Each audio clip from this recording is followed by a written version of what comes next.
Hello all, and welcome to this little short video on how to get onto our Yavapai College class.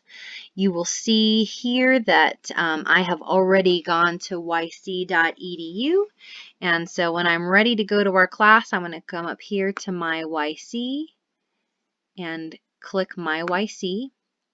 This is your student portal.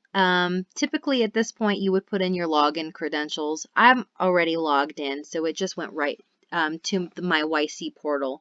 But typically you would put in your username and password, and so that's one extra step. But once you're here, this YC portal is a very familiar place for you to kind of look around and to see kind of like what you're supposed to do here. Here's some library options for research. Under students, here's where you add, drop a class. You look at your schedule. You can look at your financial aid forms. You can check your email by clicking here. And so I'm going to direct you to go to Canvas and click on that. And that'll pull up a whole separate window. Canvas is what's known as a learning management system. Other learning management systems that you may have used before are like Blackboard is still used by NAU, and I know a lot of high schools in the area, including the high school I teach at, is Moodle. So Moodle is a learning management system that a lot of schools are familiar with.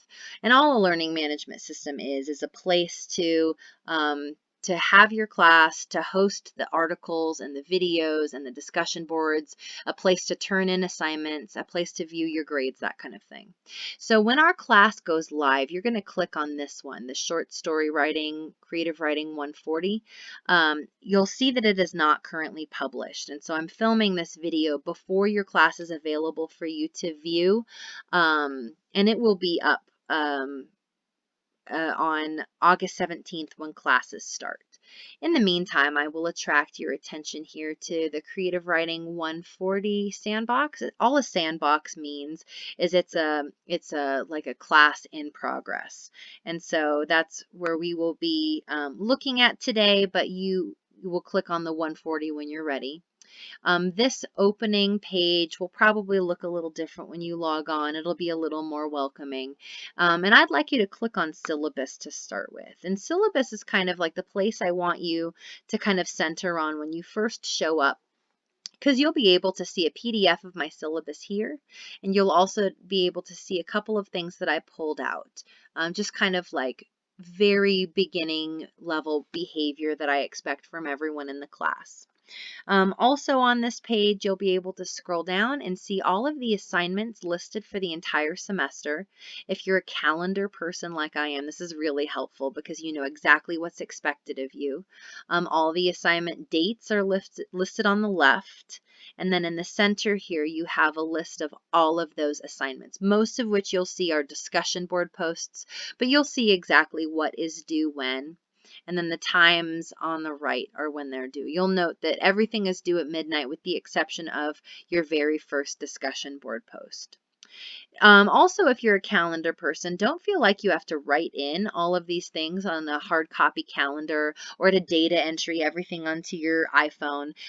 Instead, you can scroll up and you can see that there's a little calendar function right here, which just shows you the calendar from my class. And you can see these colored dates on the calendar when you have due dates.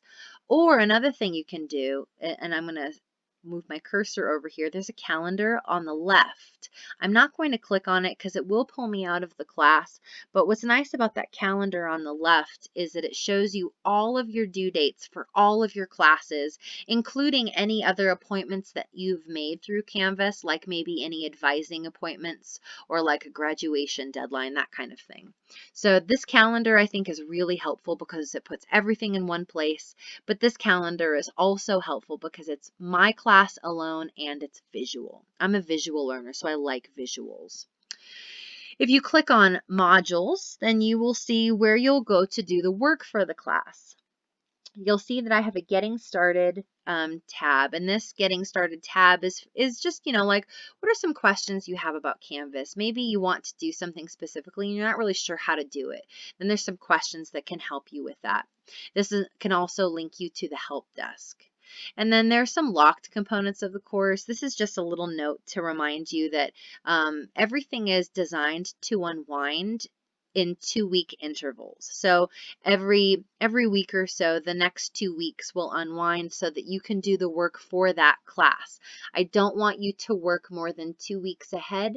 I think in other classes it doesn't matter so much, but in this class, all of the lessons are designed to build off of one another, so I don't want you to work more than 2 weeks ahead. This is a new module for me that I'm pretty excited about because sometimes you're in a class and there are just so many things to read and it just overwhelms you and you don't know where to start and you're stuck on like a technological question and you don't know where to find help. So here are some pretty easily labeled things so that you understand what to get help for. Here's a steps record. It's a PDF document that shows you step by step how to get into class if for whatever reason this video doesn't work for you. This video, by the way, will show up here too once I'm done recording. You'll also see 2 handouts for how to set a header, how to save a file. You'll notice that my assignments are very specific. I expect you to turn assignments in a very specific way, and these 2 handouts will show you how to do that.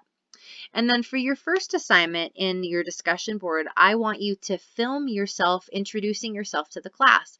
Some of you don't know how to do that, and that's okay. If you don't know how to film yourself in a video, the easiest way to film yourself is through PowerPoint, actually. So this PDF is a step-by-step guide on how to record within a slideshow presentation so that you can easily record your introduction and easily upload it onto Canvas with very little technological problems. And then once you're ready to get into the work of the class, click on week 1 instructions or whatever week we're in when you're in them. And you'll be able to see that all of my pages for the weeks are outlined in this way. For this particular first week, I have a little bit of a preamble letting you know what to expect, but from there I have a clear section of required reading, a clear section of discussion boards, and you click right on these discussion boards that link you to those pages so that you can do them. I have a couple of PDFs for your help. And then I have links to your assignments here. So there's a link to your syllabus quiz. Here's a link to your pre-assessment survey form. So these are super easy. I want to make sure that this unwinds in a very clear way and that you're not overwhelmed by too many files and links and, drop down menus, right? I want this to be super easy. And then at the end of every week's instructions, I like to give you a heads up of what's coming, right? So if you're the kind of person who works ahead, and I always recommend that you work ahead, you can read the end of this week's instructions to be able to see what exactly is expected of you in the next week or 2 weeks or 3 weeks and how to get started on that. And so you can click on this link and that will bring you to that look ahead assignment. Okay. One last thing I want to cover in our class, and I won't click on it because I don't want you to see everyone's grades, but if you were to click over here on grades, that's the last thing that you would need for this class in order to see what scores you got and to keep up on whether you've turned in an assignment or not. If you have a question on whether you've successfully turned in an assignment, you can always click on grades, and there's a little black check mark that right next to that grade to indicate that you have successfully checked on that assignment. Okay, class, I hope this was really helpful as far as how to get started and how to navigate the course. As always, if you have any questions, you can let me know.